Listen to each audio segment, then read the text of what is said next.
Hello there, Vlad here. Welcome to CatPick Fridays episode number, I was about to say 11, but no, this is 12. 12 weeks of CatPick Fridays. Wow. The numbers just keep going up. Once again, I'm joined by the rich man's rich man. What? I don't know. I didn't plan this joke, but I'm making it now. Richard Morgan, how are you doing?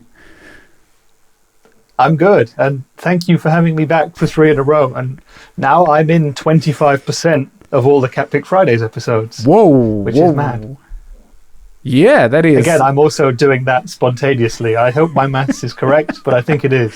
I think so. 12, 3 out of 12. I think that's how math works. I hope. Mm-hmm. I'm a bit slow today because of the reasons we'll mention a bit later. Well, I was playing with a band yesterday and we were recording and it was quite intensive, but more on that later.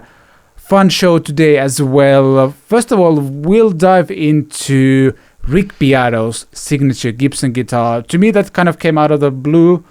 I did actually Google stuff, and apparently there were some tips or drops of information a while back already, but I found out when most of you probably also found out, so when he posted something about the guitar on Instagram. So we'll dive into that first, then we'll talk about something that a viewer asked us to talk about, and that is basically how to grow your channel. Where he has a small channel, he wants to grow it and also learn how to kind of start working with brands, and we'll talk about that in a bit more detail. I've obviously had my channel for a few years now. Rich is now a YouTube as well, but he also has the brand perspective, and I think that should be a fun topic to dive into. And in my guitar section, we'll talk about a Suhr Standard Pro. I think that's the official model. Their model names confuse me every now and then, but that has to be the most expensive guitar I've ever owned. We'll talk about that.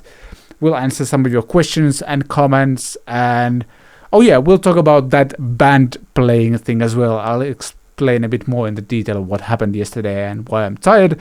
And I think that's everything that's happening in the show. No, there's also a really, really inspiring video in the Weekend Watch recommendation, because we'll talk about a one-handed drummer. That has to be one of the most inspirational videos I've seen in a while. And we'll dive into that as well. But I think it's time to dive into the big fish, the Rick Beato signature guitar, wouldn't you say? I'd say it's time to do that right now.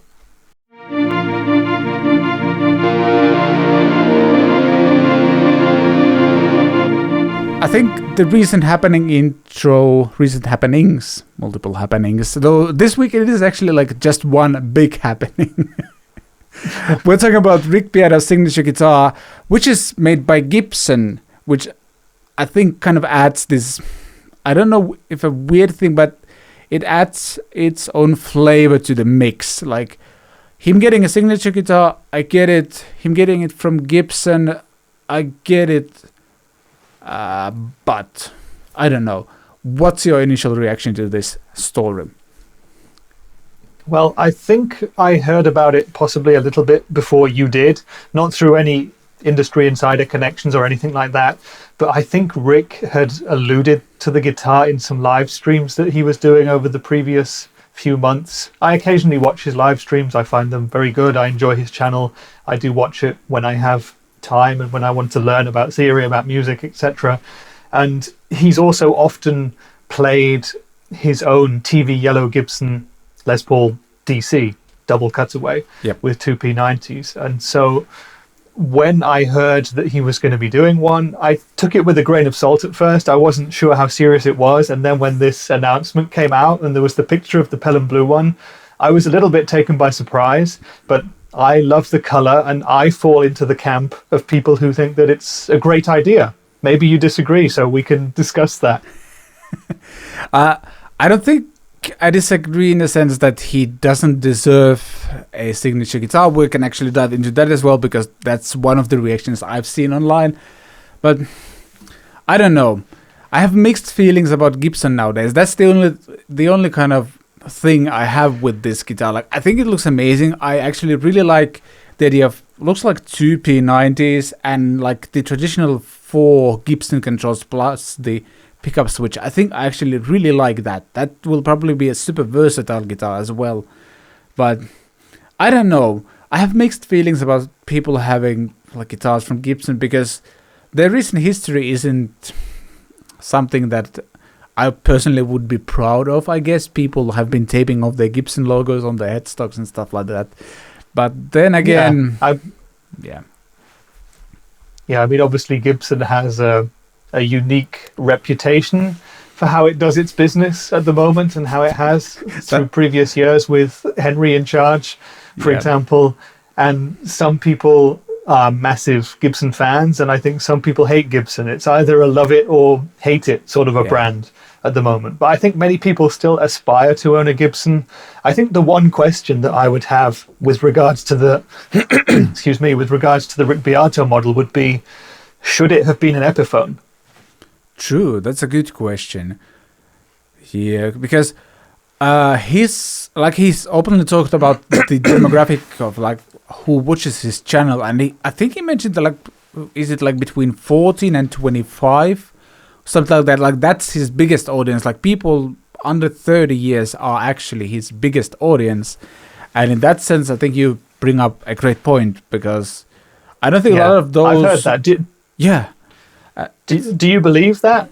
I mean, I'm not accusing him of lying or anything like that, but I just, knowing lots of other people who have YouTube channels, who do guitar, who do education, he would be the only one that I know that is catering to such a young audience. Yeah, I have to And he's also not the youngest himself. He's 58, I think. Yeah. I personally would find it very interesting. Like somebody should study that, why his videos would get that audience, if that's actually true, because I don't know. You know, there is the possibility that like university professors share his stuff with students, possibly. Yeah. That's one angle it could be. But if he is like cracking into that audience that none of you guys and the rest of that niche can, then more power to him, then that's great. But yeah, I mean, if he is doing that, that would be another reason for me to go for an Epiphone, because that's the more affordable brand. For me, that's the more exciting brand. They're doing a lot more kind of thinking outside of the box.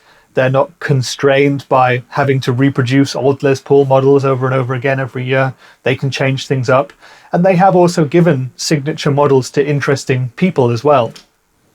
Yeah, I mean, that guitar can be under like 1,500, I'd say. Or like that's probably the price range, like 1,500 euros, so maybe 1,500 US dollars as well. Yeah, I reckon, well, in my opinion, it should be under 1,200. It should be under 1,000. Because if you'll remember, in the last couple of years, Gibson have had like the special satin finish DC LS Pauls that have been like 700, 800, 900 euros. And I think even less in dollars. So if they can do that, that would be amazing. I think that would be the right kind of price range. But yeah, with a signature model, prices always go up. Yeah, and even though, and this is another really important point, which I think is great about it, Rick has said that 100% of all the sales will go to charity. So for that reason alone, that's great. He's not personally going to make any money off it. It's just an amazing marketing idea from the two of them. And as someone who comes from the brand marketing background, I think then everybody wins. Okay, that actually brings me on board a little bit more. So, okay, I like that. But yeah, I don't know, like...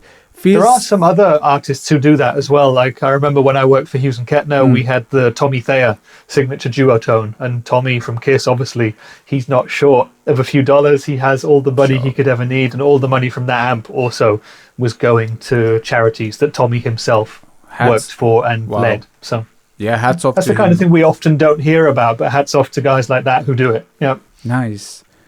Yeah. I think I'm starting to like this guitar more now, knowing that, I think. But also, like, I think, like, if it would be an Epiphone, like, my guess is that will sell no matter what they do, like, from now on. So there's probably a bigger profit margin on that one than it would be on Epiphone, though you could sell more of those Epiphones, but then again, maybe restructuring the like facilities overseas somewhere, wherever they are produced, maybe that's not like worth the, like if it's like a limited edition especially, like then maybe it's not worth it. Like maybe they did the calculations and decided that maybe like doing it in US actually makes more sense. That's a good point. And I could also imagine that Rick Beato himself, he's a big name nowadays, you know. He's done a lot of production in the real world. He has 2 million subs. And I bet you he would probably personally not have wanted an Epiphone. I'm sure he wanted a made in USA Gibson with all the trimmings. Again, guesswork. I have no insider knowledge on this one, but that's what I reckon. Yeah, I think this will be an interesting story to follow. Like, I don't think there were that many like drops of let me check if is there like any drops of info when it actually like it's coming out. No, I don't think there's any info. No, I haven't seen any, but he's happy with the prototype now, and I guess it'll come out later this year, maybe around the time of Summer NAMM perhaps, or around the time of the Sweetwater Gear Fest, if that happens, which would be late June, early July maybe. Yeah, I'm interested to see what the price will be because in my experience, Gibson's like, well, actually like a lot of the guitars, as soon as you add a second pickup, the price seems to go up quite a bit. I don't know if it's like a manufacturing thing, maybe like drilling a second hole and doing a second like, or like a custom pick guard to accompany that second pickup and stuff like that. Maybe it just adds up so much cost that feels like it's bringing the price up like a few $100 right away. And I've had like which I would still describe as an like affordable Gibson, which is the Gibson Mid-Sound Custom, which is like this 335-ish guitar with 2 humbuckers and stuff. And I think that one was 13 or 1400. Might have been 1200. Okay. I'm not sure. Like, and obviously the time I had that guitar was 2012 maybe, so 9 years ago already. Wow. So like those prices aren't like comparable with inflation. They'd probably be like 1500-1600. I don't know actually if they sell that guitar anymore or not sure, but I'm not sure if they do. Knowing the charity aspect though, I think they could ask a bit more for this, I'd say. They possibly could. And think about it as well. Like, he has, Rick Beato, over 2 million fans, subscribers on YouTube. So if even like 1% were to buy the guitar, what's 1% of 2 million? That 20,000? 20,000. That's a lot. Yeah. Okay, let's say even 0.5%. That would be 10,000. 10,000 of those guitars would be sold. But that's a huge number. Yeah. That's the thing. And I mean, the color and the fact that it's got 2 pickups for me personally would be a big draw. Like, you might be familiar with the fact that I enjoy blue guitars. No, this is the first time we're hearing this. Yeah. I love a Pelham blue finish with a rosewood board as well. I assume it's rosewood, not an ebony board on that guitar. I've also recently really fallen in love with P90s. So for me, that guitar sounds like it could be absolutely up my street if the neck is right. And it should be. I'm assuming it's not going to be a fat neck or anything. Yeah. So from that perspective, I'll be all in. What about from your perspective in terms of signature sounds? Because we talked about it previously on the show. Maybe was it last week or the week before? Like, you always associate signature artists with a certain model or a certain sound. That's the one part for me where this falls down, because I don't associate Rick Beato with any particular tone. I do associate him with the TV yellow version of this guitar because he often plays it, but he plays so many different things. It's like there's no signature aspect there. Yeah, my guess would be that they're aiming for the most wide audience you can go for within like the Gibson range, both like price wise but specs wise as well. That would be my guess, because like Les Paul guys would probably want to get that. Strat guys might be interested in that because it's very different from Strat or Tele or anything like that as well. Like, I think like a 2 pickup P90 guitar sits somewhere in the middle where a lot of people would be interested. Some people that are usually playing humbuckers and some that are also playing like single coils. I think that falls perfectly in the middle. Like the traditional, is it like a Les Paul Junior with 1 pickup? A lot of people probably will find that a bit too limiting, like they think at least that it's too limiting. But this has 2 pickups, so you can get a lot of different sounds and 4 controls. So like that should be a pretty versatile guitar as well. My guess it would be that they're kind of 4 controls is cool. Yeah. I think they're kind of aiming for that, and that's what actually makes it interesting for me as well. Like I think you make a great point about I don't know what Rick Beato sounds like. I kind of associate him with maybe classic rock or like more like stuff from 80s, maybe a bit 90s. He seems to be into like grunge stuff a lot, but I don't know, he doesn't have like a signature guitar sound, as you pointed out. I think that's like pretty obvious, because also like when you're a producer, you kind of need to learn to wear a lot of different hats, so to speak. So there's the metal hat and metal hat, and the indie hat and metal hat. Yeah, so that's a good band name, by the way, if anyone wants to use it. And yeah, he also has a country hat, because true. You know, the most successful song that I think he was involved with was a #1 hit on the country charts in America, which he co-wrote and produced as well. So in that sense, there you go. He's done enough to deserve a signature instrument in a way. Yeah. He's done a lot. Yeah. And I mean, the thing is, like, if you start working with Gibson, like, you already, like, I actually kind of like that you then have limited options what you can do. And doing like a signature Les Paul wouldn't... I don't think that would have been a good idea, because there's so many signature Les Pauls out there that it's not really a thing. And then SG, no, it's way less popular model. Explorer, I don't think so.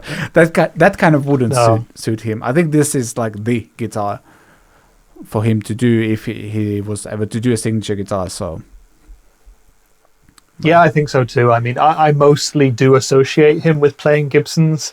He's always playing his Gibson acoustic when he does acoustic stuff. He does have an SG that he often plays. He does have a bunch of Les Pauls too. And the really interesting thing is that Gibson have now got him on board as a signature artist, because some of his most popular videos to date on his channel have also been titled, you know, Is Gibson Dead? Where he's been talking with Rhett Schaal, for example, and other friends, other guests, and they've really discussed how Gibson has been going wrong. So for Gibson to get him on board now, that's great for them in that respect.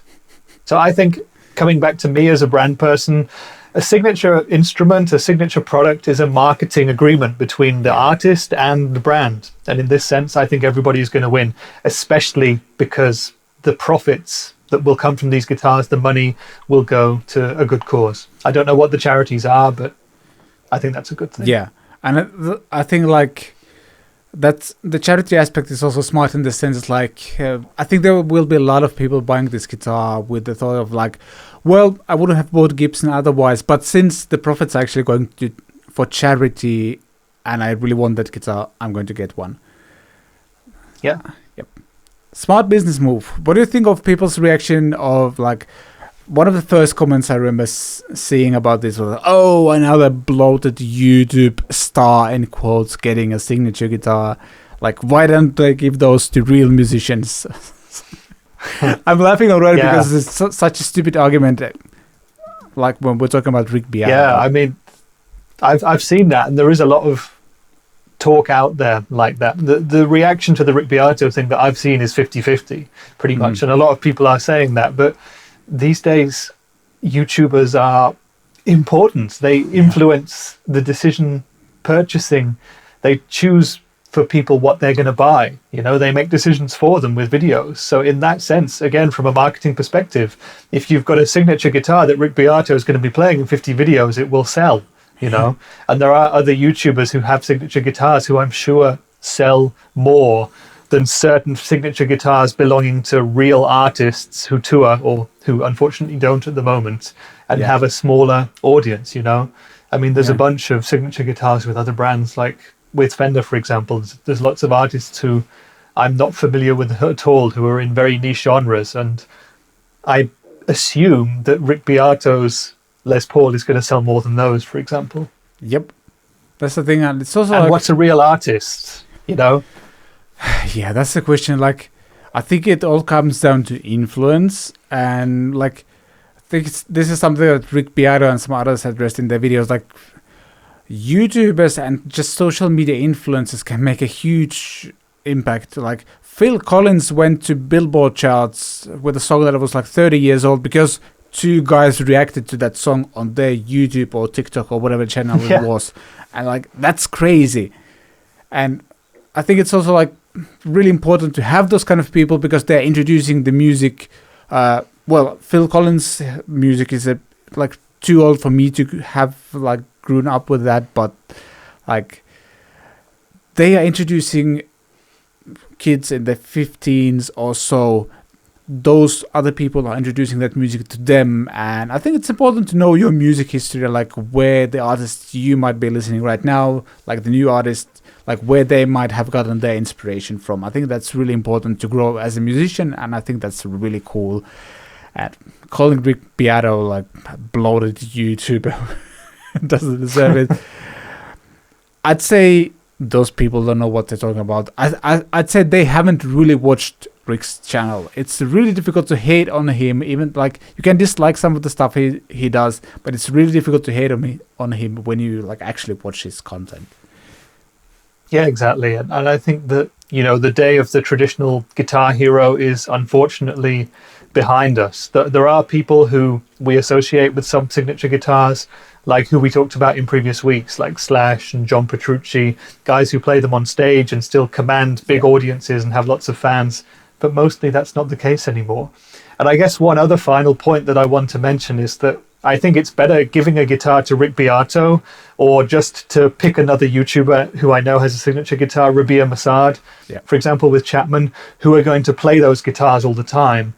And in contrast, let's look at Epiphone, the same company as Gibson then, and talk about Joe Bonamassa, for example, who's had millions of signature guitars with Epiphones. But do you ever see him playing those on stage? That's another angle to it. You know, I bet you that Rick Beato is going to be playing this signature guitar every single week. Yeah. Because he makes multiple videos a week and it will be used, you know? Yeah. That's the thing. Like, it feels like he probably also designed it for himself in the sense like that I want, like, he wants to use it. And like, that's actually something that I've been talking about always. Like, if somebody would, for some reason, offer me a signature guitar, I would probably design something that I really want to use myself. Otherwise, it doesn't make any sense.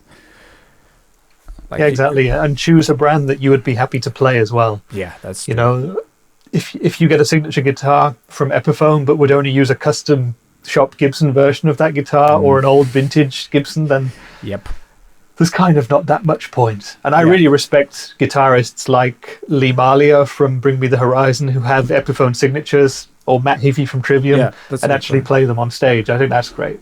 Yeah, but I think they also spend time with those companies to like figure out what they want and what they like so they can actually use it. And I like that approach a lot. And I actually remember like Matt Heafy going to Epiphone being like a bit of a shock almost when it happened, because I didn't expect, like, I want to say he was one of the first Epiphone signature artists that I kind of knew of. Well, maybe like Joe Bonamassa and Slash versions, but like from the metal side, because I want to say he was with like ESP or LTD before that. But yeah. I mean, yeah, it's interesting, but maybe the younger players maybe tend towards stuff like Epiphone, and the older players go towards Gibson, and that's all, you know, because of the brand image, the budget, and how we associate ourselves with said brands, you know? Yep, exactly. But yeah, I'm interested to follow this story, like when it's coming out, what will be people's reactions? Are they doing like a limited run, or are they just making this a production model? Kind of would like to see this being like a production model in a sense. Like they would always have a guitar that kind of goes to, like the profits go to charity, but I get a sense it's probably a limited run. That makes it more desirable. Yeah, I mean, I can imagine they would do a limited run for charity, maybe with some special Beato case candy or something. True. Maybe a copy of his book or something in the case or whatever, or a signed certificate. And if it does really well, why not make it a production model? You know, if people want it, then build it. I think that would be super cool. And actually, I'm only the guest host of this, but if you guys watching could write in the comments if you think Beato signature models are good or bad, I think that would be very interesting for both of us to see. So please do that. Right now. Yes, exactly. I still have slightly mixed feelings, but I'm also interested to hear what other people think. I think I can understand both sides, to be honest. But yeah. Speaking of being a YouTuber, we got a viewer question, or like a viewer topic that we want to dive into next. So this section is wrongly titled Vlad Files because I think Rich is heavily involved in this as well. But yeah, let's jump there and discuss on how to grow your YouTube channel and start working with the brands. And yeah, this is something that I've kind of wanted to talk about for a while, and it's time to do it now.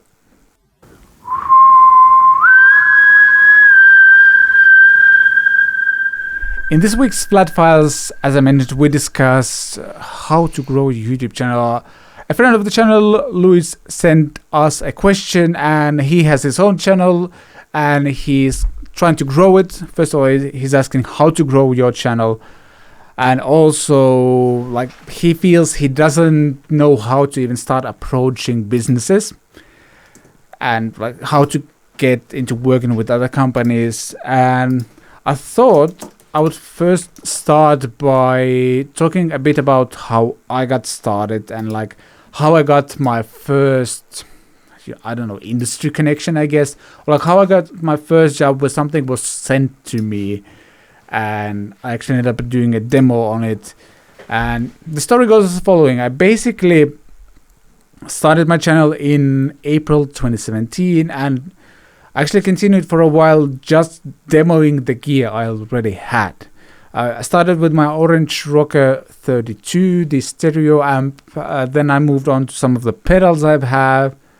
And well, we talked about GitCon 2017 last week. And days, weeks, who's counting? And yeah, I actually got some pedals to take with me from that event, so I then continued demoing those, but again it was kind of me demoing the stuff I had because nobody asked me to demo those pedals or anything like that. And that's how it actually went for quite a while. I think it took me I'm going to say it took me a year before I got contacted by a company. I didn't intentionally contact anyone. I was a small channel and just a few hundred subs at that point, and the first time I was contacted by someone was Nuix, or Nox as I called them for a while until people started complaining quite a lot actually.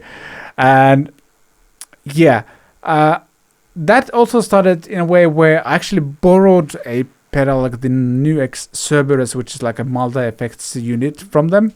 I borrowed that from a friend, or like I think my friend forgot his pedal board at my place. And I realized that it he left it. I sent him a message, hey, can I do a video on this Cerberus thing? And it looks kind of interesting. I think people might like it. So I did that. And once I published that video, I think few days later, I got a message from Nuix. Hey, Vlad, we really liked your video.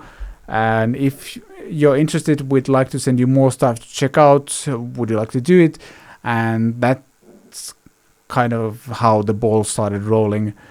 Yeah, my experience has been that I first did a lot of different demos to kind of build up the portfolio. So when somebody does check your channel, you have like things there that they can check out and see like whether your style fits what they want to do, or like whether you are like, if you're good at your job as well. That's one point.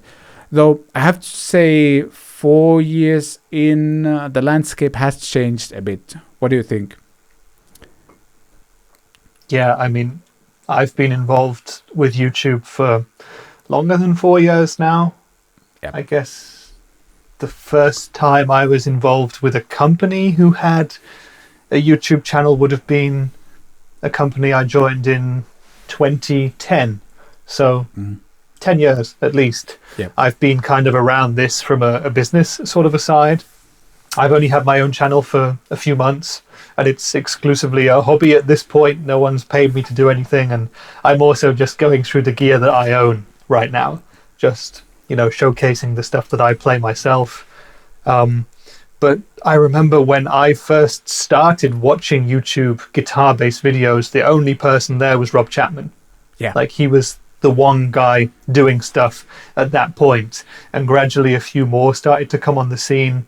Henning Pauly was one who was quite early on in the gear thing. Yeah. And there were others. Andertons were the first store that I remember from Europe anyway. There was Pro Guitar Shop in America, which is Andy. Everyone knows Andy, who does the pedal demos. He was Pro Guitar Shop back in the day. Yep. And it was a totally different landscape, because if you were making videos back then, if Rob Chapman did a video about an orange or about a vintage guitar or whatever he was playing back in the day, then everyone would see it, because there weren't very many people making videos about that, you know? So it was a totally different way of looking at stuff. There was no competition for him. There were also far less rules and regulations with YouTube. So it was far less clear, you know, has a brand sent this to me? Am I getting paid to say this? Is my opinion valid? Blah, blah, blah. Yep. And I'm not accusing any of those older creators of ever having misled people or anything like that, but that's just one of the ways that it's changed recently.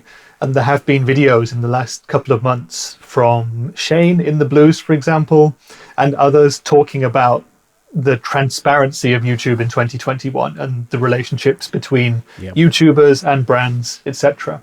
Yeah. What was the question, by the way? I think I've gone off topic. I think this is all related to the main topic. Yeah, so let's just keep rolling.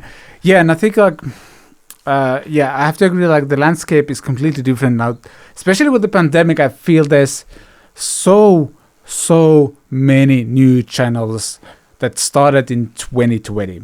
Like March, April 2020, there's so many new channels. So from a personal perspective, like I'd say I'm still relatively small compared to a lot of the bigger guys. And I think what I'm finding right now is that if you want to grow your channel, rule number one, publish a video every single week if you can. Like, that always helps. One video per week, like, start with that. Consistency is one of the things that seems to be one of the, like, well, obviously your videos need to be good, but in order for your videos to be good, the reality is that you need to do a lot of them.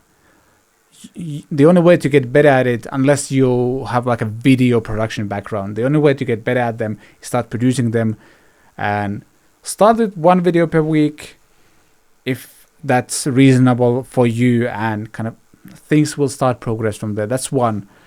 And the other thing is, like, what I'm noticing right now is it's really easy to try to chase the algorithm or anything like that.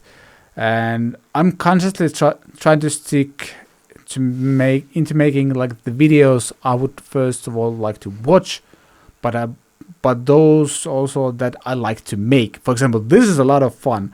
Like, Rich and I have been friends for a while, but this is the first time we're talking like this actively on a weekly basis, and it's actually really cool because, like, usually it's like we send each other Facebook messages every now and then sometimes it takes a while to reply and stuff like that.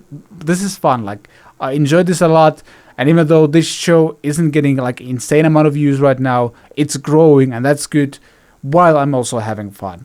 So that's really important, because YouTube isn't my full day job right now, and if you are spending your time on things that you don't find like you feel you think you need to do, but you're not having fun, you're kind of burning the candle from both ends. That's a Finnish saying. I think maybe there's some similar saying in English as well. But yeah, that's something to take into account. Like, I think one of the key things is to find the ways to do the videos and the kind of videos you want to do that you're passionate about, and that you're having fun doing them every single time.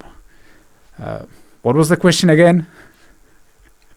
Yeah, I don't know. I don't think either of us has asked a question at this point, but we're just giving our useful tips. And I have to agree with what you've said. I think if you can do a video every week, then that's great. If you can't, then do it regularly is what I would say. Don't do 2 in 2 weeks and then wait 6 weeks, but do one every 2 weeks, for example, if you can. Because I think YouTube is big on regularity. Seems And so. obviously the frequency you do it is important. So if you can do one once a week or twice a week or more, it loves that, because it loves to push the videos to your subscribers. But if you can't do that many, not a problem. Just do it regularly. So YouTube knows, okay, in a couple of weeks, we'll get another video from this guy. Yeah. In a couple of weeks, we'll get one more, and build it up from there. And the other thing that Vlad said is absolutely key, and that's have fun. Because if you're not enjoying doing it, then there's absolutely no point whatsoever. I'm in the position like Vlad, or even slightly different from him, that I have full-time jobs outside of YouTube. YouTube is just a hobby for me. So at the moment, I'm making 1 video per week, and that's as much as I can do. And my videos are quite a lot of work in editing because I make long videos, I talk a lot, I play quite a lot in my videos. But in terms of production, that's another area where I fall down. I have one camera pointing at me most of the time. Sometimes if I'm feeling adventurous, my phone will be looking at a pedal, so you can see how I'm twisting the knobs, but I have low production values, and I just do what I can manage. Now, if I wanted to turn that into a career, it would probably take quite a long time and quite a lot of work for me to gradually start making more videos, taking it more seriously, looking more at how to get bigger on YouTube in terms of the algorithm, and also looking to work with companies. At the moment, like I said, I'm treating it as a hobby. I'm just going through the gear that I own and doing videos about that. So I'm doing videos about distortion pedals that are 5 years old. This is not something that loads of people are searching for. This is never going to be a massive viral video. And my subscriber count is going up slowly because of that. It's slow but steady. Now, if I was to change that and I wanted to have the newest products, if I wanted Fender to send me the Acoustasonic, for example, or if I wanted to be one of the guys to get the new distortion overdrive fuzz pedal of the week, then I'd have to get into that kind of group, and that takes a lot of work. I know a lot of these YouTubers personally, and they work extremely hard, some of them. A lot of them work a lot harder than people who do normal office jobs. Yep. And a lot of them actually work 6 or even 7 days a week. Some of them like 10 hours a day, 7 days a week, which is utter madness. And I think for the vast majority, the monetary reward is not much more than what you would expect. I don't think many of us are getting rich off this guitar YouTube business.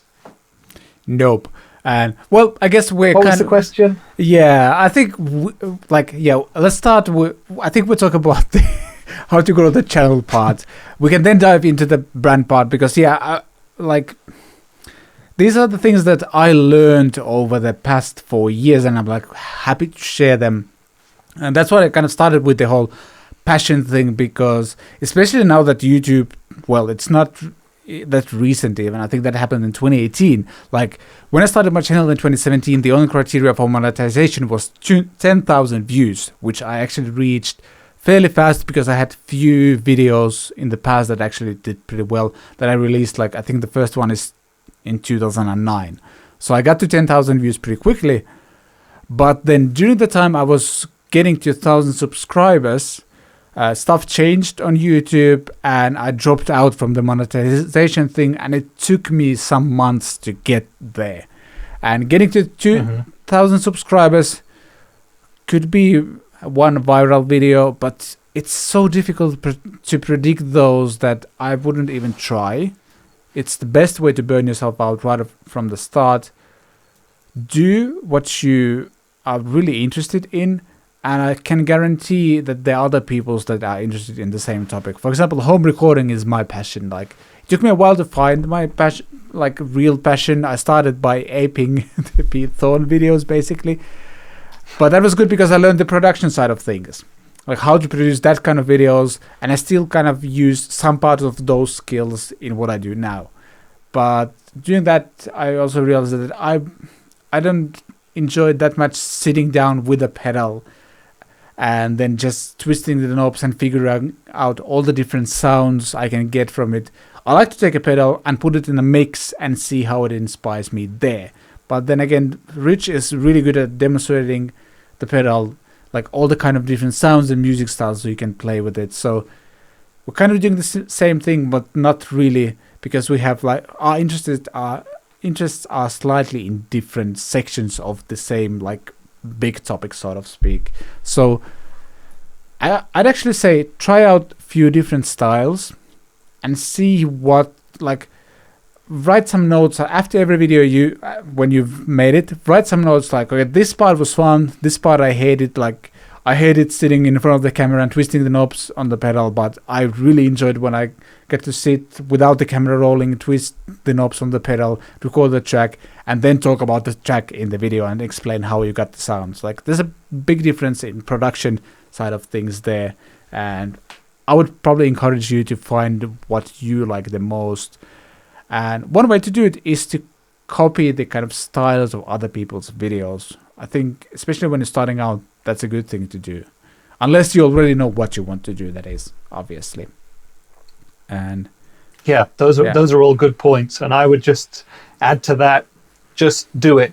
Just keep doing it, because the only way that you're going to get better, and the only way that you're going to find out what you like and what you don't like, and what your viewers like and don't like, is by doing more and more.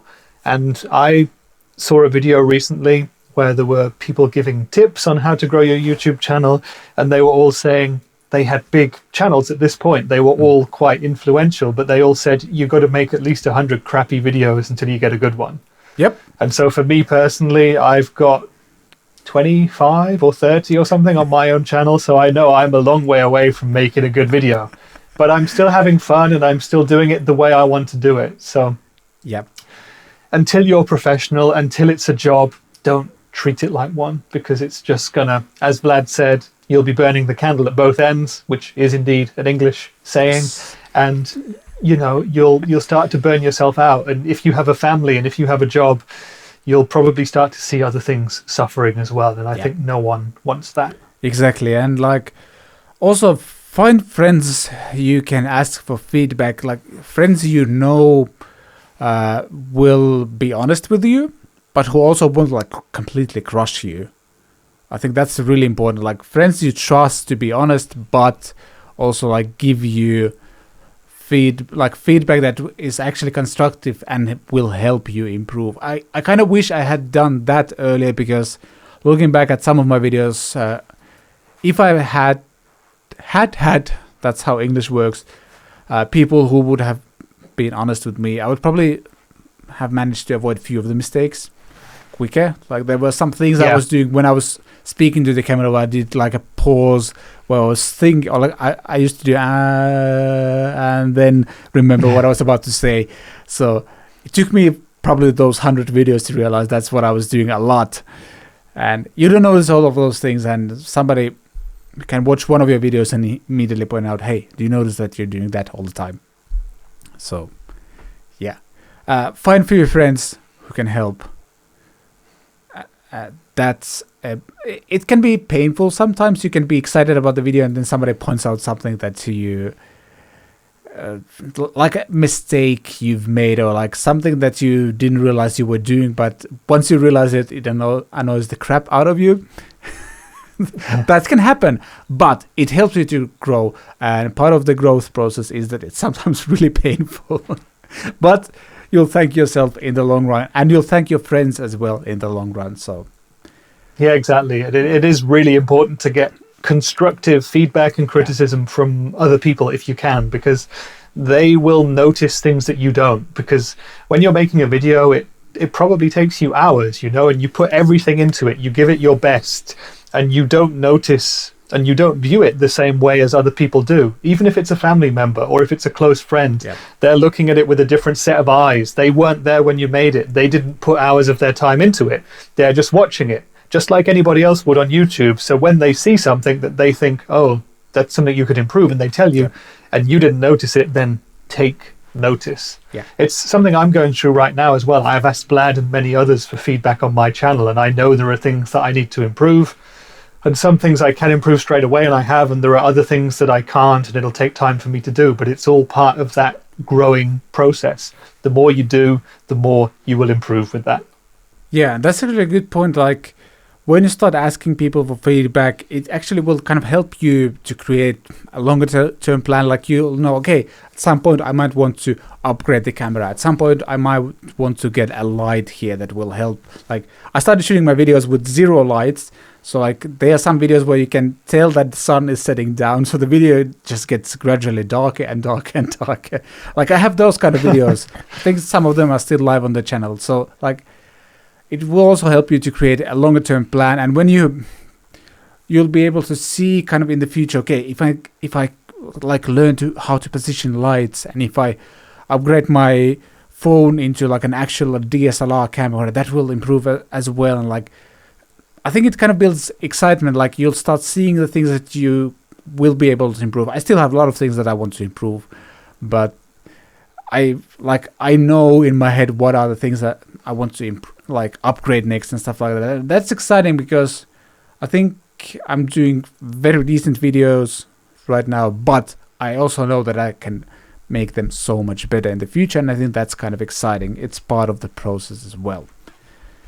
Yeah, exactly. That's all part of the process. And I would also say to anyone who's a beginner looking at this, don't worry at the start about having a good camera or about having, the amazing switching setup that Vlad has, for example. That's something you will accumulate over the time as you do it, as you realize you need stuff to make your presentation better, for example. But if you're someone out there with a passion, and if you like talking about things, if you have a subject that you really enjoy that you want to tell people about, then shoot it on your phone and it's going to be fine. If your passion will come across, there's only a few situations where you actually need better gear to do something. Yeah. And that's something you will learn along the way. But if you want to do a channel, start now and you will thank yourself later for that. You'll look back at the old videos as I do and as Vlad does as well and think, wow, what a journey I've been on. Yeah, exactly. One more thing about the technical side of things. Prioritize audio. Audio is pretty much always more important than video quality. Like if your audio is good, but you are shooting with a webcam, I think the whole video can still be enjoyable. Like take a look at Pete Thorne's old videos. I'm pretty sure he's shot his first videos on like a webcam of his laptop or something, because they look kind of awful. There's no lights and no anything going on, but because he knows the audio stuff, like you can really clearly tell what he's saying. Like the audio sounds good, and when he's playing the amps, they sound good. Like especially when we're talking about the music industry, audio is way more important than video quality. If you're teaching video editing, then maybe the video quality is a big factor. But yeah, I'd say prioritize the audio side of things. If you have some sort of camera and you also have a phone, one way to do it is just placing the phone like outside of the shot but really close to you, and use a voice recorder there. That already makes a big difference instead of using the audio that you get on your camera. That's one way to do it, for example. Yeah, that's a great point. If the videos sound good and look not great, no problem. Yeah. But if you record in beautiful 4K and you can't understand a word that you're saying, then no one can watch the video. So great point. Focus on the audio. Yeah.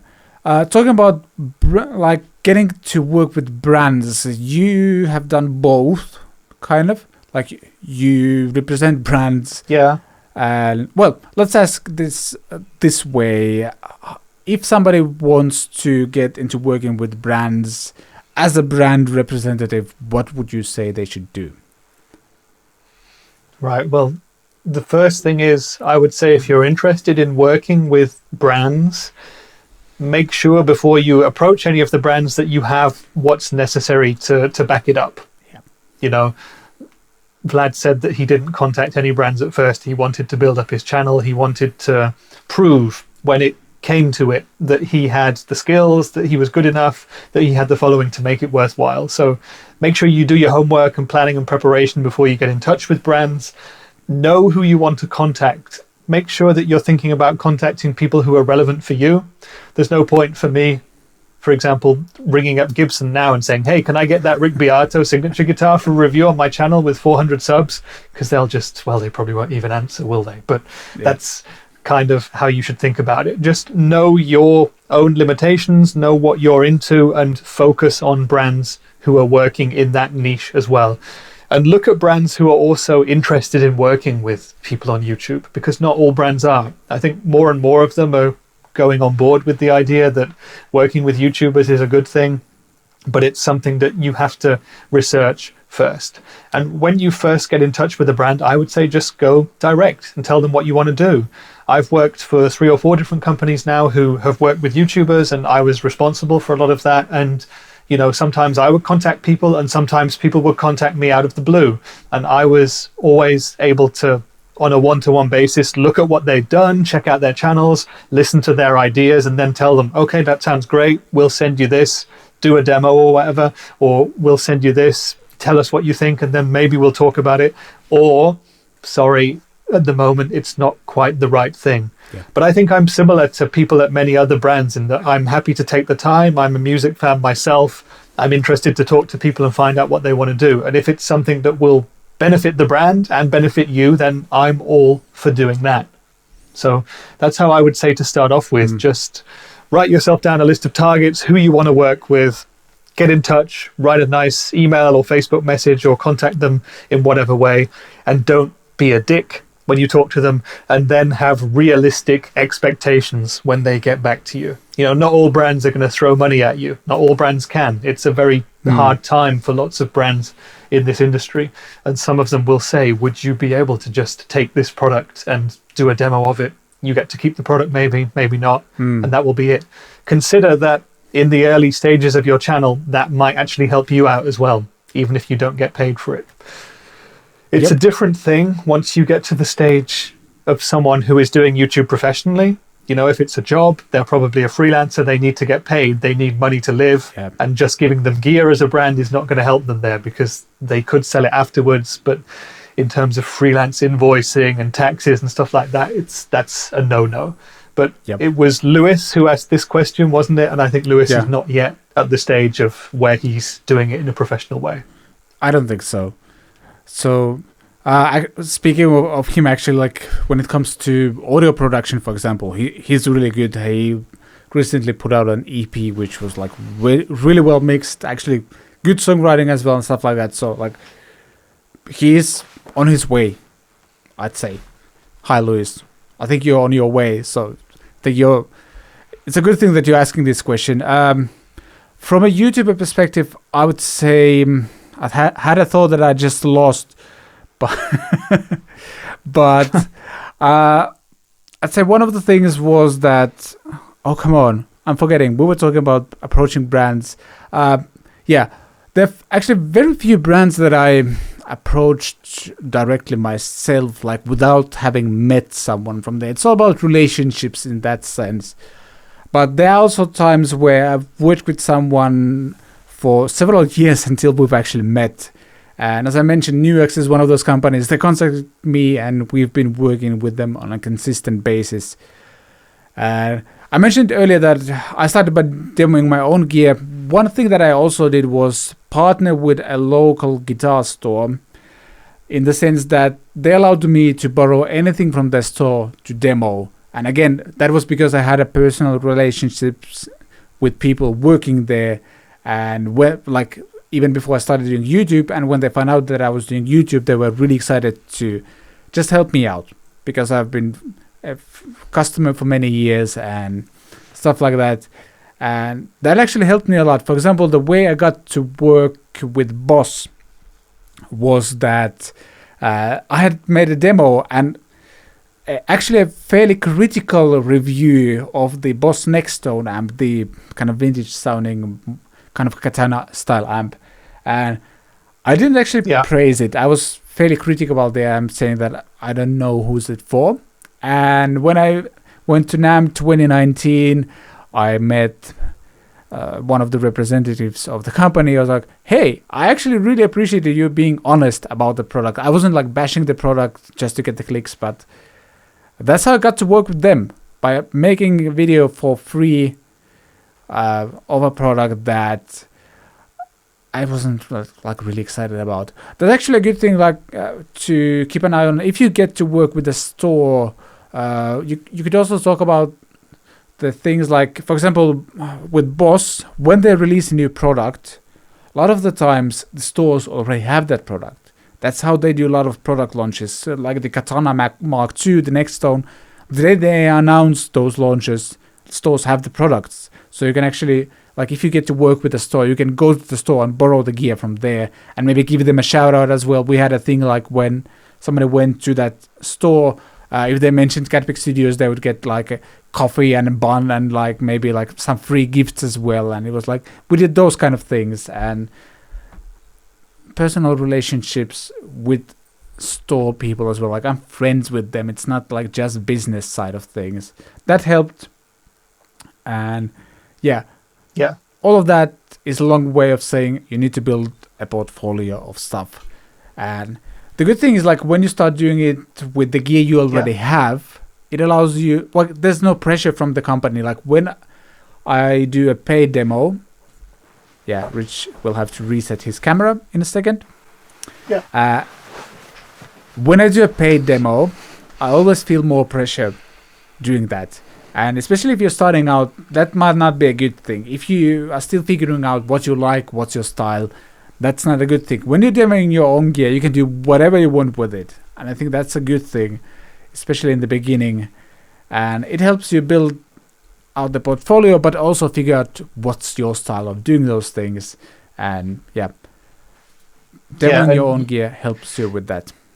You will definitely have to navigate those first brand videos differently because a lot of brands have no expectations whatsoever in terms of the content that you make.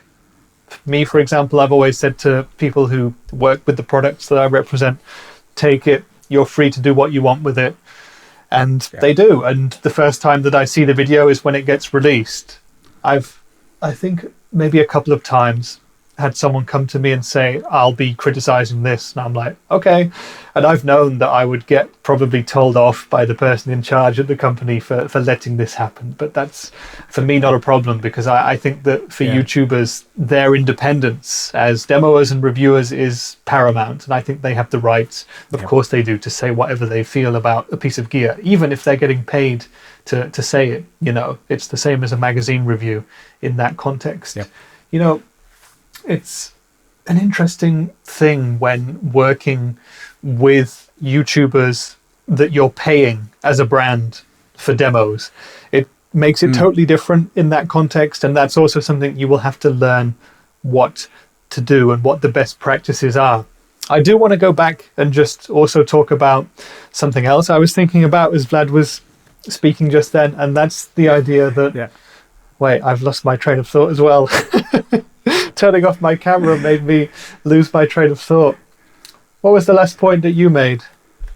Building like demoing your own gear helps to build the portfolio, but also learn being professional with... Exactly, being professional, just like this podcast. But that's reminded me of the other thing.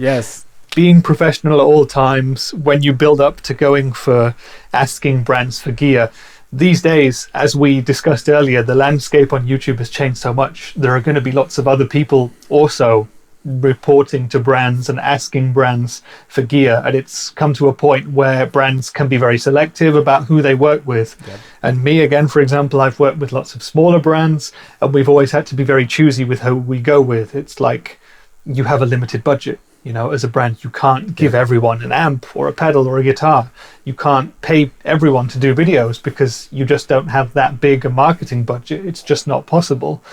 And again, I think that as a YouTuber, especially as a new one, you have to have expectations when you go to a brand. Don't be too annoyed if they say, sorry, we can't afford to work with you at this time. I'm sure that they do want to work with you in most circumstances, but it's just not always possible because budgets.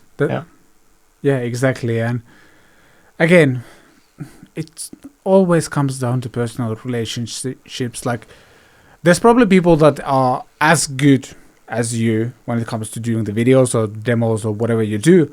But if you're like really nice to work with, you always deliver, and like and also like when you talk to the brands, you're realistic about where you are, and also you're kind of at least trying to understand it from the brand's perspective as well, where you can like, you know or like you can explain, or like you communicate in a way where you kind of understand that what you do needs to be valuable for the brand as well. Like why, like they need to have a reason to send you the stuff or even pay you for the gear. Like you need to be like you're valuable to them, but kind of you like they need to get something out of it as well. And it's not like, hey, look, I can shred on this thing, but if you're not getting the views from the guitar you're demoing or something like that, I don't know, it doesn't really matter that much. Like, it needs to be a mutually beneficial relationship. That's what I'm going for with this one. Yeah, exactly. Like, yeah, understanding that helps a lot, and I feel a lot of people, especially like when some companies sometimes share the kind of endorsement deal suggestions they get from bands. That's like most of the time that's the reason why those bands are not getting endorsed, is the fact that they don't understand the mutually beneficial side of things. Yeah, I've had my fair share of those as well. So, oh yeah, I can imagine. As I said at the start of this segment, just plan it all in advance and know what you have to offer, and expect that the brand will expect something from your side as well. It's a two-way communication, like a two-way deal that you do. Don't just expect to get loads of stuff for free and be able to do exactly whatever you want with it forever. That's unfortunately not the reality. There are maybe a couple of brands who seem to just throw products at random YouTubers. And, you know, in some cases, a bunch of people will get something on launch day, a guitar or a pedal or whatever, but those are really the minority. And the companies who do those are also able to approach the very biggest channels. So it's like, why would they go to someone smaller? Yeah, that's the thing. Hopefully, Luis and others, you find this helpful. If you got any questions, feel free to ask those in the comments, and we can get back to this topic like in the next episodes as well. I think this is something to explore. Like, I don't think we managed to cover every single thing that like you kind of will have to tackle with on your journey, but hopefully that at least helps a little bit. And again, if you get more questions, feel free to ask those in the comments. Next, I think it's time to talk about me playing in the band yesterday, and which is kind of the reason why I'm incredibly tired right now. That is amazing. Yay. Wow, so great. Yeah, the random positive thing is that I actually played with some people yesterday, which isn't the first time even this year, but it does still feel weird. Like, as we talked about in last episode, the COVID situation is getting better in Finland right now. We're at like 27% of people vaccinated and stuff like that. So it's moving into the right direction. But after a year of keeping distance from everyone, it still feels weird. And then there are things like, as a singer, it's very difficult to sing through a mask, for example. So we had to, like, all of our singers ended up having their masks off. We took some precautions, like everybody made sure that they hadn't been in contact with a lot of people over the past week or so and stuff like that. But yeah, it still felt weird. And what I was doing is basically pre-recording the songs for an upcoming service that will actually air on the 2nd of May, so almost 2 weeks in advance. I still need to mix the whole damn thing because I wanted to mix it myself. So that's what's happening. The video side of things happens with the church camera system. So there was a person who was actually changing the angles and stuff. So I don't have to worry about that. I only need to mix the songs and then just sing the audio to those video clips. So that's good. And I ended up using my Fender Acoustasonic Jazzmaster within the band context. I think, Rich, you wanted to ask something about that. Yeah, I'm very excited to hear how it was. How was it in a band context?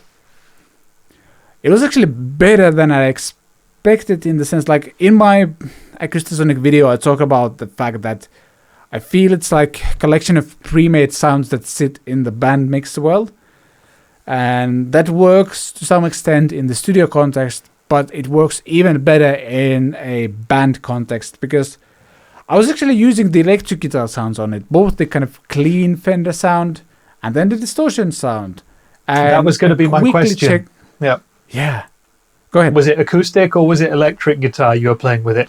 And were the electric guitar sounds in the Acoustasonic as good as if you had just taken one of your other electric guitars?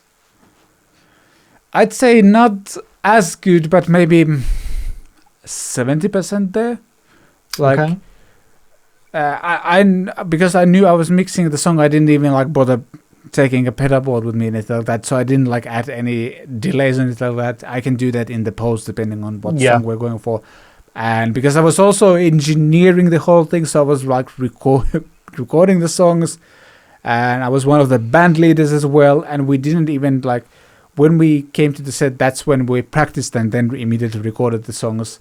So too many hats to wear at the same time, and I tried to eliminate one thing by having just the guitar and getting all of the sounds from that one. And I'm actually surprised how well those drive sounds worked. I'm going to send you a clip afterwards just to check out like how it sounds, but it's actually very decent. And my assumption that it would be good for worship kind of came to be.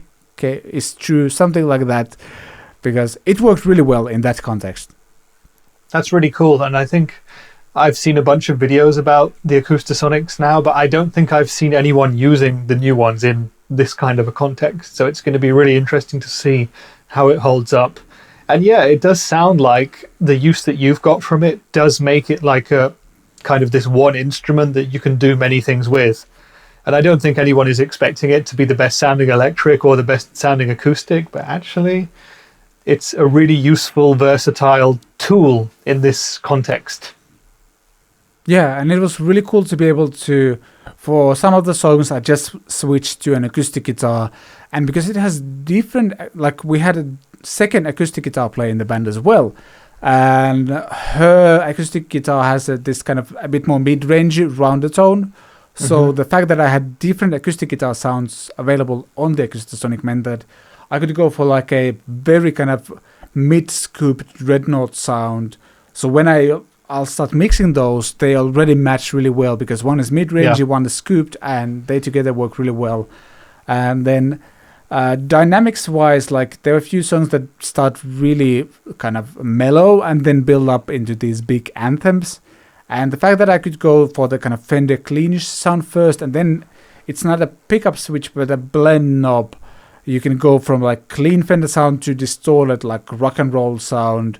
And actually ended up going like, when the song started building up, I went to the, like I turned the knob in the middle, so there was a little bit of drive going on, but not that much. And then for the last parts, I then cranked the gain up and had the rock and roll experience, if you will.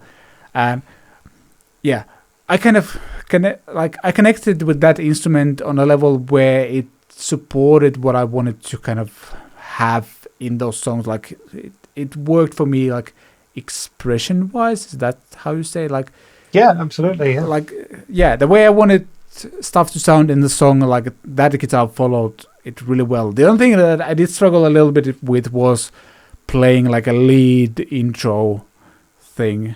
Like a distorted intro guitar thing. Mine has acoustic guitar strings on it, and it feels weird to play.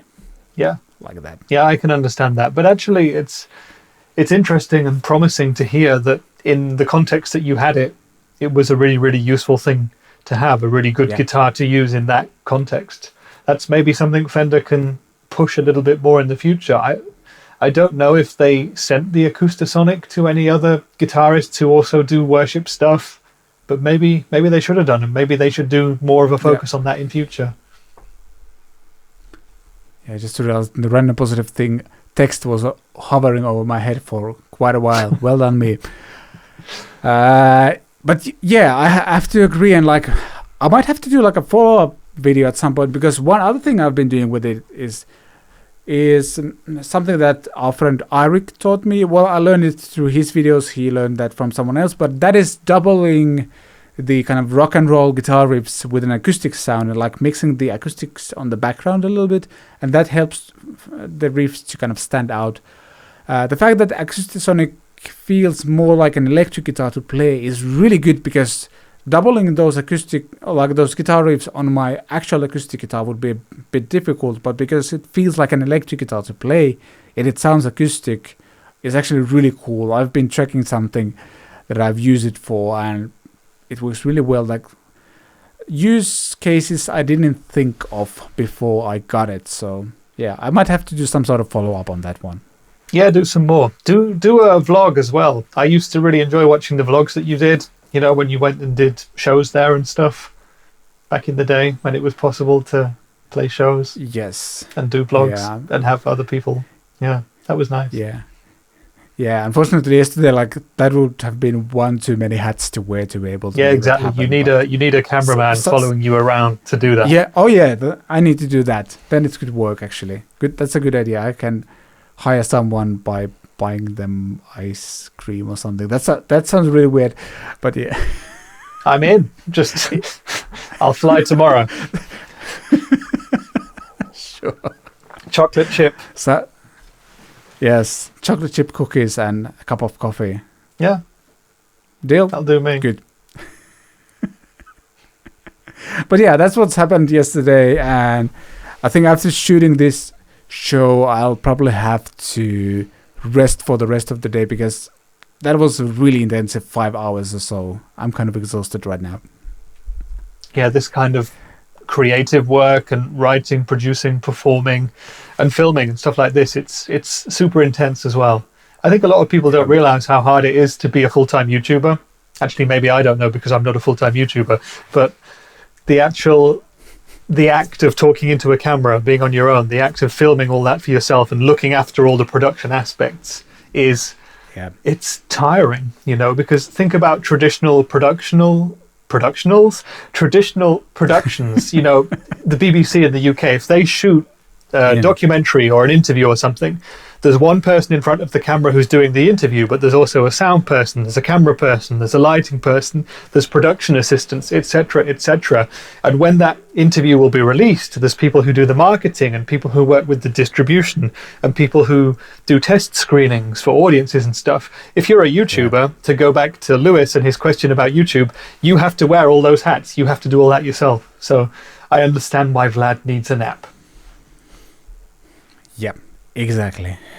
And I think this is a great segue. I don't know how this is a great segue, but I just decided this is a great segue into talking about the most expensive guitar I've ever had, which is a Suhr guitar. Segue. It's a perfect segue. Let's dive into the perfect segue next.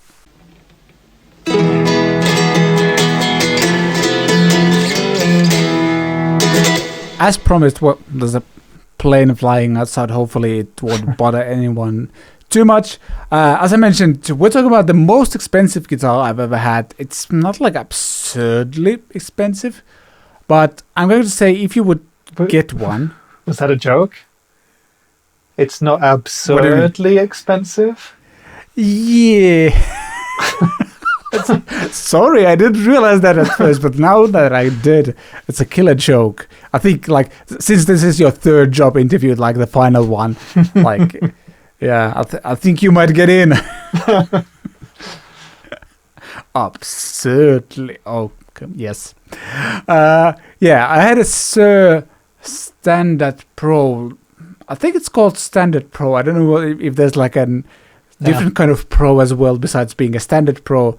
And they have a classic, this one, maybe. Yeah, probably. Yeah. I bought this from a friend who I think he custom ordered this one because it had a reverse headstock and an extra chunky neck. Like, it was chunky to the point where, the reason why I ended up selling it was that the neck was so chunky that I actually ended up hurting my hand a little bit on one of the live sets. I was doing like a lead thing or something, and like it was just too much, and I think I probably it kind of forced me to use too much pressure on my left hand to like just fret the notes, and that's why I ended up selling it. But that was a killer sounding guitar. HSS configuration. I'm not sure what brand produces the bridge, but this kind of 2-point tremolo thing. I think it had jumbo-ish frets. And yeah, Suhr's own pickups, fairly hot, but like a vintage hot, I'd like to say. Mm-hmm. And yeah, as I mentioned, reverse headstock, but kind of classic looks with a flame maple top. Spurzel locking tuners, looks like. I'm going to cycle a few of the photos in the video side of things as well. But yeah, great guitar. And like, this was at the time where Suhr was the company that was kind of how to say it, like a lot of people on guitar forums were kind of complaining that Suhr is copying Fender. Now we're at the point where Ibanez AZs are the copies of Suhr that are copies of Fenders. Yeah. So we've come a long way, I guess. Yeah, we have, and now Suhr is accepted universally by everybody, pretty much. It's it's funny how things change. Yeah. But a great guitar, expensive guitar. I don't think if I would buy a guitar, like completely new guitar, I probably haven't had got this, but I got a great discount from a friend, and yeah, but ultimately, if the neck is too big or too small, then it's gonna hurt your hands, and it's even if the guitar is amazing, then it's not worth it, I guess, which is a shame, but a good thing that you realize that and could sell it on. And I guess you didn't lose much or any money from doing that. So no, I think I'm pretty sure I got everything. I got the money back. I paid for it. So yeah. But that has to be the only time I had a guitar where it would actually hurt my hands. Have you had any of those happen to you? I've never owned a guitar which has hurt my hands from being too big.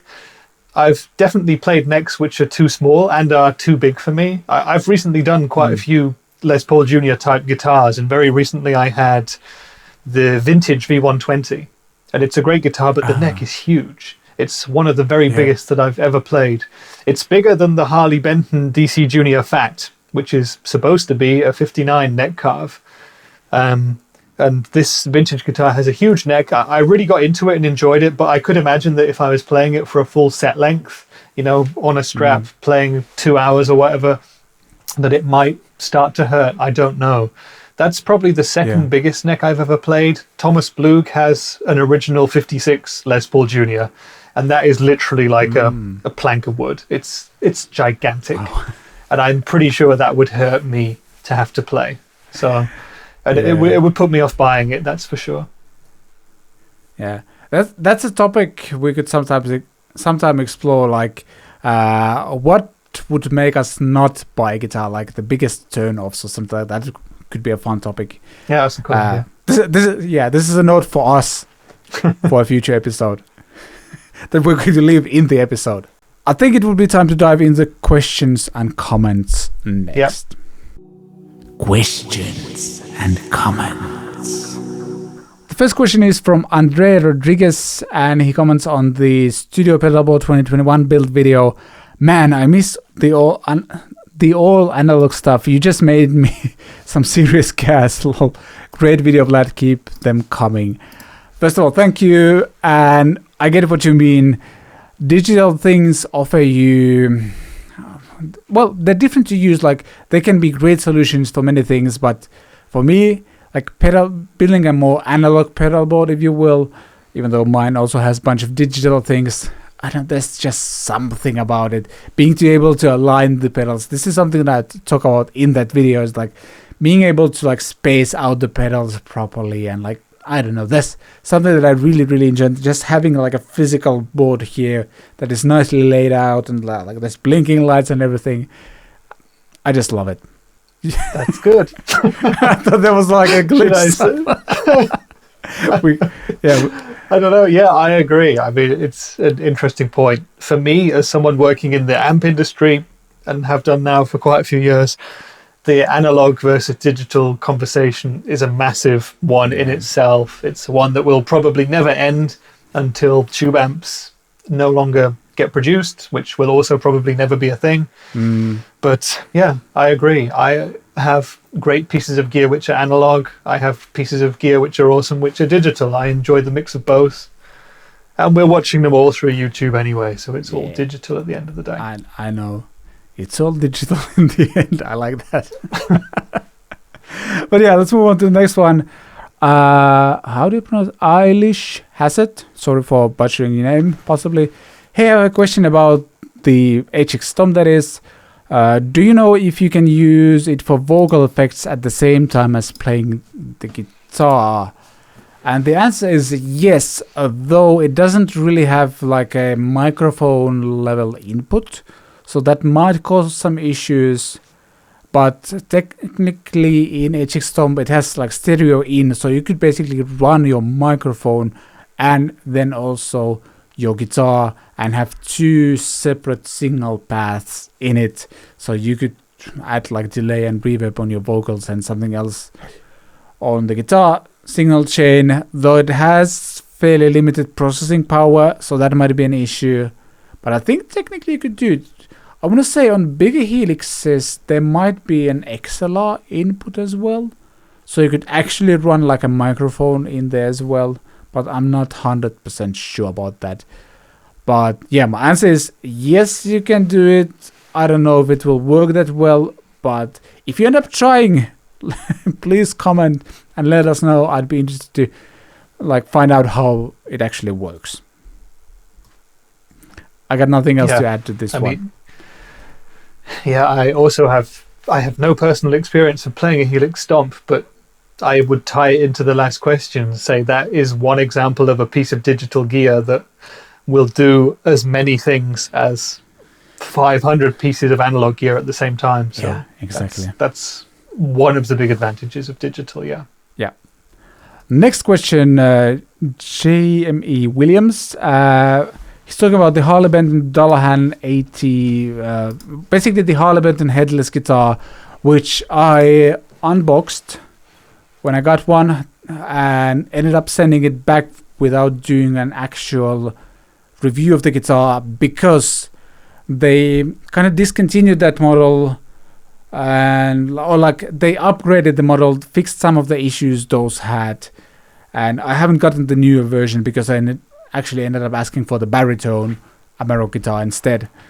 And yeah, basically he's saying that I ordered one, it has flaws all over the place, spots are loose, bridge is not grounded, action is high enough to put a pencil on the bridge, design is terrible, you loosen the set screws on the side, then you should be able to spin the brass saddles up and down. Tool was not included and it's not something that can be bought. Okay.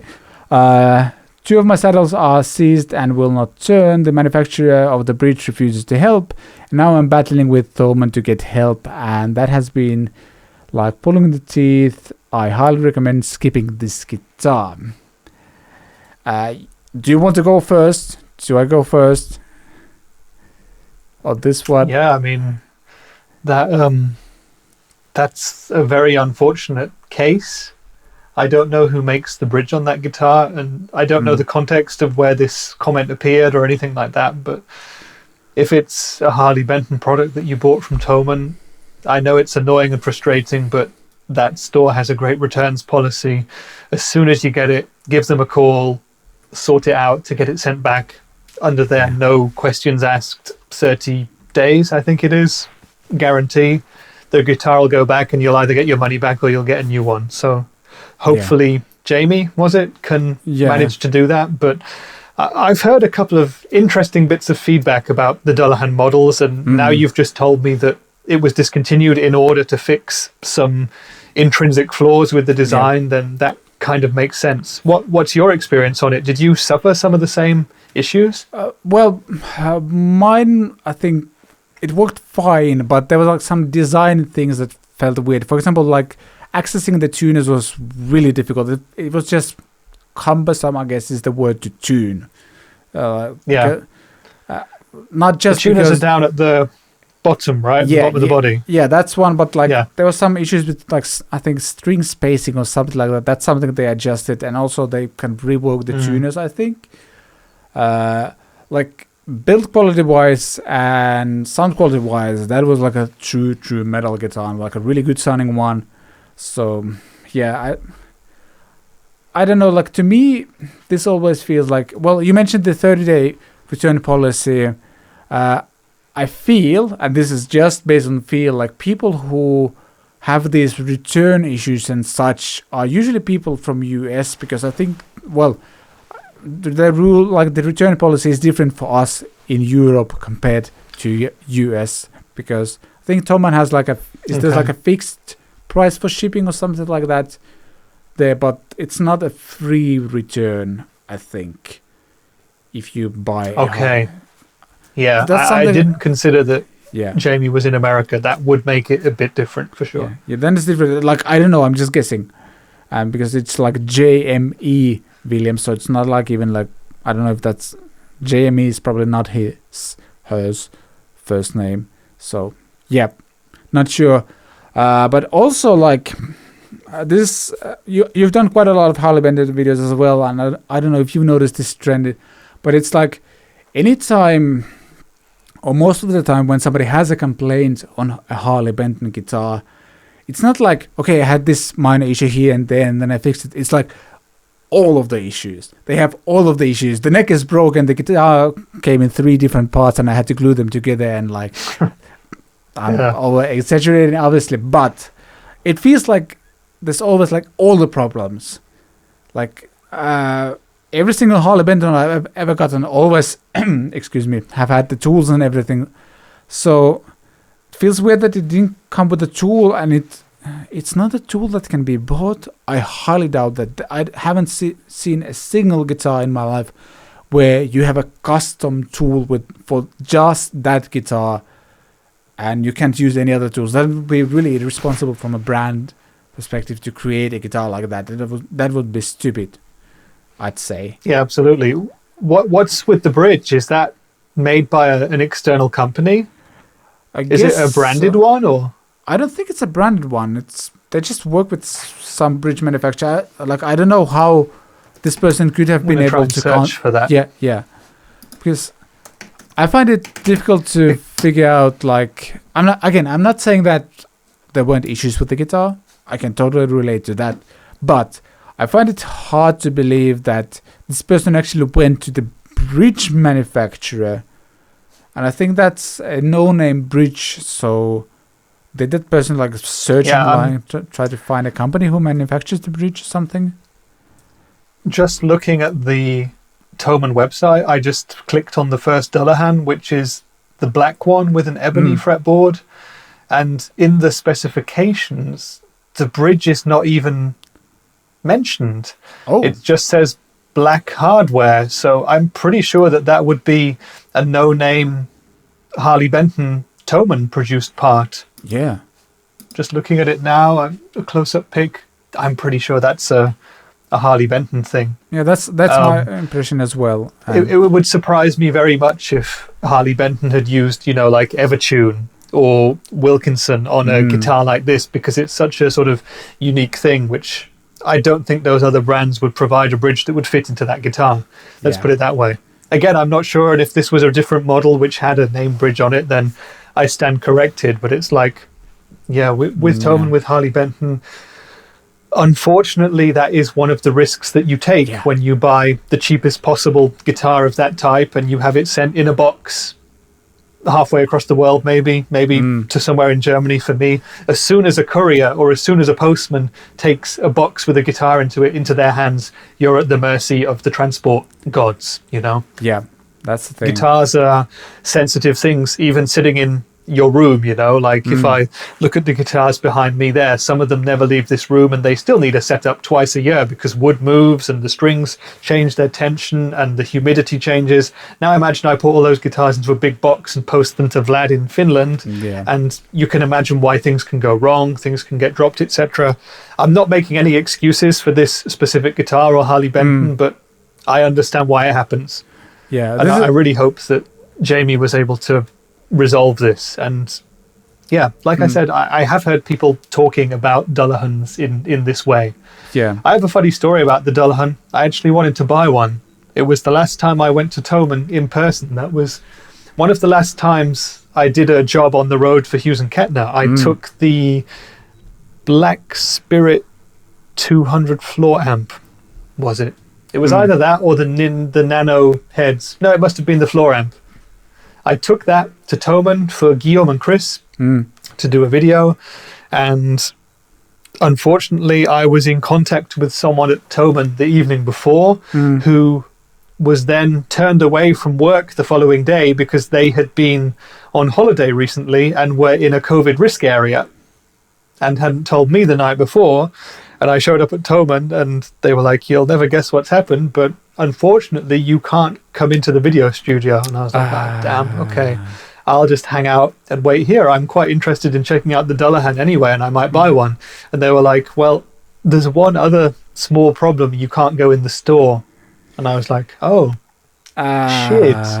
So I basically sat outside the canteen at Thomann, you know, the tea kitchen. Yeah. There's a canteen there. Yeah. I sat out there for about 4 hours waiting for these guys to shoot a video, wondering if I had COVID, waiting to see what I should do with the Hughes and Kettner company car, waiting to see if I would have to get myself isolated, get the car industrially cleaned or anything like that. Yeah. And I hung around for half a day. Then I drove home, which took about 4.5 hours.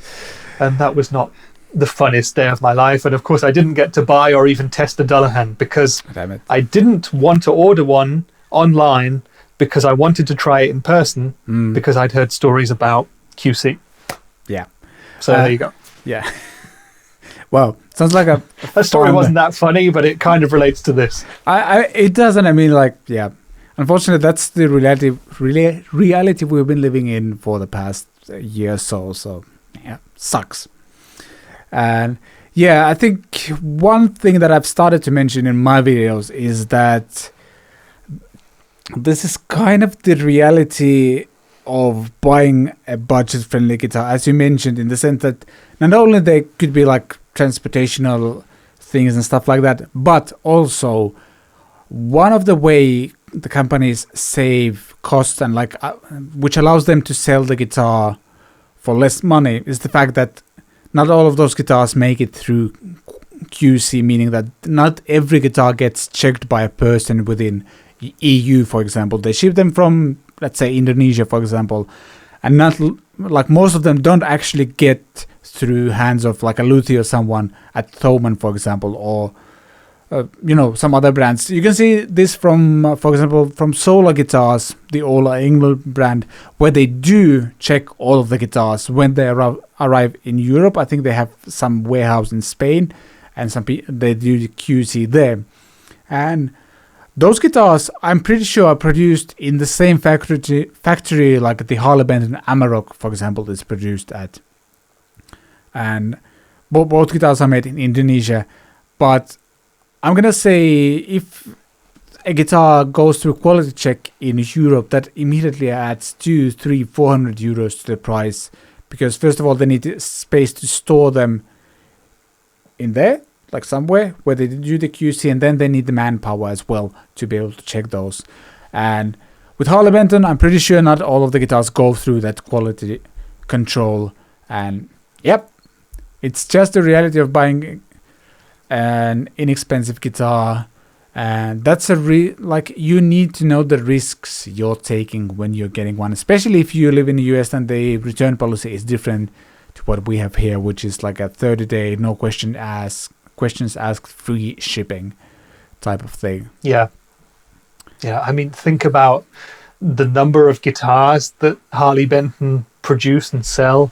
How many people would they have to have working full-time just to check those guitars? Yeah. And how much would that increase the cost of those guitars? I mean, you take the risk not having that QC check, and I think probably in 99% of cases you get a great guitar. You know, in one massive shipping crate there might be a couple of bad examples, and unfortunately this will have been one that Jamie got. Yeah. Here's another point I would raise, which maybe we can put into a future talk that we have. You as a YouTuber, Vlad, when you get a Harley Benton guitar, I am willing to bet many euros that you are not getting the same guitar that Jamie would get, because they are spending time making sure that you get a good one because they know you're going to do a demo. Yeah. I'm pretty sure like nobody's nobody's going to officially tell me that, but when those guitars have kind of appeared on my Thomann account, like when we agree, okay, they're going to ship this and this guitar, it appears on my Thomann account, and pretty much every single time it doesn't ship right away. Like there's actually a text saying that it's going to a specialist or something like that. Yeah, there you go. That means the having full setup. now that I know that, I do always mention this in my videos. Like, might probably go through some sort of quality check. It's not like they're perfectly set up or anything and flawless, nothing like that. But yeah, they do definitely go through some sort of check up before they're being sent to my place. So yeah, it's something that I've started to mention in my videos, that you as a consumer might get a different instrument. Like there's a stronger chance that you might get a faulty one, and that's just the nature of budget-friendly guitars, unfortunately. As I mentioned, that's one of the reasons why they are so affordable. Huge amounts of, like, huge volumes of those guitars and less QC. That's how it goes. It's a bit weird, the guitar industry, if you think about it, because if you're buying even like a cheaper Fender or a Squier or an Epiphone, or in fact, even if you're buying an American one, we expect to have to do work on them to make them fully playable. Imagine if you were buying a car, or imagine if you're buying like a new TV or a laptop and they're like, oh yeah, but the screen's not ready. You have to put that on yourself. Or you have to budget for someone to come and set the laptop up for you before you can start using it. Yeah. It's nonsense, isn't it, really? Yeah. I don't know why we accept that in our industry, but it's just the way it is. Yep. That's the thing. But then again, I would bet more people have skills in like setting up their guitars, maybe doing like slight like tweaks and adjustments, and some people might even know how to, file the nut or the fret ends and stuff like that. More people probably know how to do that than like attach a screen to your TV or something like that. Yeah, I'm guessing maybe that was a bit of a silly example. But yeah. I think you're also making a great point. Like we kind of like, okay, this guitar is very budget friendly. I'm going to get that one, and then I'm going to take it to the luthier that it's going to spend 3 hours on it, and suddenly it costs the same amount that some other guitar would cost that would have those features well done already, I guess. Yeah, exactly. I guess the other thing is, like I mentioned, guitars are so sensitive and specialist, and woods change and strings change, and everybody also likes their guitars differently. Yeah. Some people like a high action, some people like a low action, some people like their guitars to play in different ways, and so they are very much personalized. Yeah. Unlike, for example, televisions, which all require a screen to be attached in order to enjoy a watching experience. I know. Yeah. Exactly. Speaking of televisions and watching stuff, let's jump to the Weekend Watch recommendation and wrap up the show next. Now that's a segue. That's a real segue. Well done, me. I'm learning to segue from one thing to another. Good. Let's move on there. Watch it. Video. It's not like you have anything else to do. This week's Weekend Watch is titled One Armed Drummer Plays Duality by Slipknot, and Jack Thomas, I don't know, maybe he's a famous drummer. This is the first time I heard of him. Again, I'm recommending the Drumeo channel. This is not the first time I'm recommending their channel, but it's just really good. And yeah, as the title suggests, he has just one arm, but he's playing Slipknot's Duality. And if you know Slipknot band, they're like this, I don't know, alternative metal something, very own, like they're doing their own thing.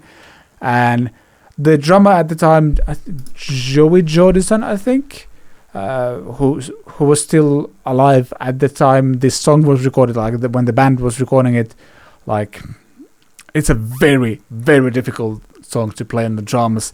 And if I didn't have the video of this guy playing the whole song with just one arm, I would never know. And I'd consider myself like a drummer in the sense that I can hear drums pretty well. I've played drums in the past. I might play them in the future as well. Like I can hear when there's something weird happening. Like I thought I would hear that he's a one-hand drummer, but no. It's freaking amazing. Like, it's so inspiring to watch this guy do it with just one arm. I feel like I have less and less excuses for my failures now. Yeah, I know what you mean. Yeah, it's an amazing video. I'd seen it before as well, and I found it hugely inspirational to hear the story that Jack tells. I don't want to spoil it too much because everyone should watch this video, but he went through tragedy and came back and has now become this sensation.